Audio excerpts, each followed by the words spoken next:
Esta es la cifra de la deuda pública de Japón, 9.8 billones de dólares, equivalente a un 257% de su PIB. En otras palabras, más del doble de todos los bienes y servicios que produce el país en un año. Para tener una idea de la magnitud de esta cifra, la deuda pública de Estados Unidos como porcentaje de su PIB es del 107%, la de Alemania un 55% y la de Rusia un 18%. La pregunta es cómo llegó Japón a este nivel de endeudamiento y por qué. Todo comenzó en los años 80. Japón había estado basando su crecimiento económico en las abundantes exportaciones, pero en 1985 se reunieron en Nueva York los 5 países más ricos del mundo: Estados Unidos, Japón, Alemania, Francia y Reino Unido. El objetivo de los norteamericanos era llegar a un acuerdo para que Japón apreciara su moneda frente al dólar y lograr reducir las exportaciones del país asiático hacia Estados Unidos. Efectivamente, esto hizo que las exportaciones japonesas redujeran su ritmo de crecimiento debido a que la apreciación del yen encareció los productos japoneses frente al resto del mundo. Estos acuerdos de Nueva York llevaron a las autoridades japonesas a elegir el camino de una política monetaria expansiva para evitar que la economía entrara en una fase recesiva, lo cual se llevaría a cabo provocando reducciones adicionales de la tasa de interés por parte del Banco de Japón. Del 5% en 1983 se redujo hasta 2.75% en 1987. Esta se mantuvo así por 27 meses hasta 1989. Así se logró recuperar el crecimiento del PIB hasta llegar a tasas superiores al 6%. Pero también hubo efectos secundarios. La expansión crediticia provocada por las tasas de interés tan bajas se tradujo en el aumento de precios de dos activos: el de las acciones cotizadas en la Bolsa de Valores de Tokio y el de los bienes raíces. Entre 1983 y 1990, el crédito bancario creció a una tasa anual promedio del 10%. Se incrementaron los créditos sobre todo a comerciantes y a empresas dedicadas a la construcción y a la compra y venta de bienes raíces. Esta burbuja de crédito barato provocó que los precios alcanzados por el índice de la Bolsa de Tokio se multiplicaran por 5 desde 1980. Por otro lado, los precios de los bienes raíces se duplicaron. Esta burbuja se mantuvo mientras se cumplieran las expectativas de que los precios de los bienes raíces siguieran subiendo y de la disponibilidad de crédito barato. Pero en 1989 el Banco de Japón decidió que había llegado el momento de interrumpir la política monetaria expansiva al observar el incremento en los precios. Por esta razón decidió subir la tasa de interés para desincentivar el crédito. Pasó de 2.75% en mayo de 1989 a 4.5% en diciembre del mismo año. Al poco tiempo estalló la burbuja bursátil como se observa en esta gráfica, y a pesar de lo ocurrido se siguió aumentando la tasa de interés hasta el 6%, y esta vez el crack fue en el sector de los bienes raíces 2 años después, en 1991. Como los créditos eran más caros y la mayoría estaban concentrados en este sector, su destino dependía de lo que ocurriera con los bienes raíces. Los precios comenzaron a caer fuertemente, llevando inevitablemente a una crisis inmobiliaria.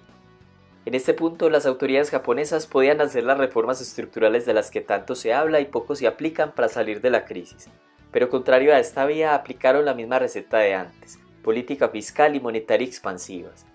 Después de la caída de los precios de los bienes raíces, el Banco Central redujo su tasa de interés hasta el 0.5%, pero en esta ocasión la tasa de interés ya no tenía efecto para estimular la economía. Se había llegado a un punto llamado la trampa de la liquidez. Los bancos comenzaron a tener problemas de ingresos debido al impago de créditos y las quiebras fueron inevitables. Por otro lado, una respuesta adicional del gobierno fue elevar el gasto público y endeudarse en niveles muy altos. La deuda pública pasó de 95% del PIB en 1995 al 222% en 2011. Se hicieron obras públicas de todo tipo, aún así la economía japonesa sigue estancada. Desde 1991 hasta 2019, la economía ha crecido en promedio 0.84% al año, a pesar de que en 2012 el primer ministro japonés utilizó la misma fórmula con la denominada Abenomics, que no fue más que una nueva expansión monetaria y mayor endeudamiento. A pesar de algunos intentos de recuperación de la economía, lo cierto es que en el 2020 la deuda pública equivale al 257% del PIB. Y aunque las tasas de interés siguen estando en 0%, la economía está muy lejos de los resultados esperados frente a semejante expansión de la política monetaria y fiscal. Es como si la economía estuviera en un estado de estancamiento tan profundo que ni la máquina de imprimir billones de yenes es capaz de impulsar el crecimiento.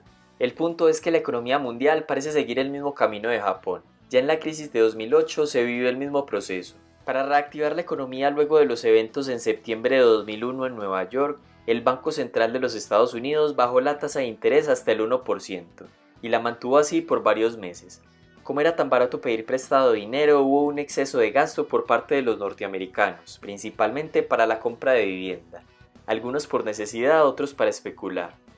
Como en la burbuja japonesa, todo funcionaba bien mientras se cumplieran dos condiciones: que los precios de las viviendas continuaran subiendo y que el crédito permaneciera barato. Pero la Reserva Federal comenzó a subir la tasa de interés en 2004 para controlar la inflación. Pasó de niveles del 1% al 5.25%. Así, los créditos eran más costosos y debido a la baja calificación crediticia de los deudores, estos dejaron de pagar sus hipotecas. Ahora todos querían vender sus propiedades. Como efecto, los precios de las viviendas cayeron en picada. Así, la crisis inmobiliaria se convirtió en crisis financiera y para salir de esta crisis se utilizó la misma fórmula japonesa: elevar el gasto público. Este parece ser el único instrumento para salir de una crisis. Como dice el economista Javier Sallay Martín, es como si el único libro de economía escrito fuera la teoría general de Keynes. Tanto en la crisis de Japón en los 90, en la crisis mundial de 2008 y en la de 2020, la receta sigue siendo igual. Y a pesar de los altos déficits fiscales, Japón no ha podido retomar el rumbo de la prosperidad. Muchos países todavía luchan contra los estragos de la crisis de 2008 y en 2020 el alto endeudamiento no evitará que la economía mundial, según algunos pronósticos, caiga un 5.5%. Durante el primer trimestre de 2020, la deuda mundial aumentó a un récord por encima de 250 billones de dólares. Eso equivale al 331% del PIB mundial. Gran parte de este gasto son estímulos a empresas que no son sostenibles ni productivas desde hace muchos años. Con tasas de interés al 0%, las empresas se capitalizan y junto con los inversionistas toman más riesgos al invertir. Los índices bursátiles aumentan desproporcionadamente sin conexión alguna con lo que sucede en la economía real. Y cuando estalle de nuevo la burbuja, la solución sea posiblemente la misma: más estímulos, más gasto fiscal y más deuda. La experiencia de Japón nos puede dar una idea del nivel de estancamiento que puede llegar a tener una economía zombie altamente endeudada. Pero en la urgencia de la mayoría de las crisis, las autoridades convencen al público de que no hay otra salida y que si no se actúa rápido será un desastre aún mayor. En la actualidad está muy presente esta famosa frase de Keynes: en el largo plazo todos estaremos muertos.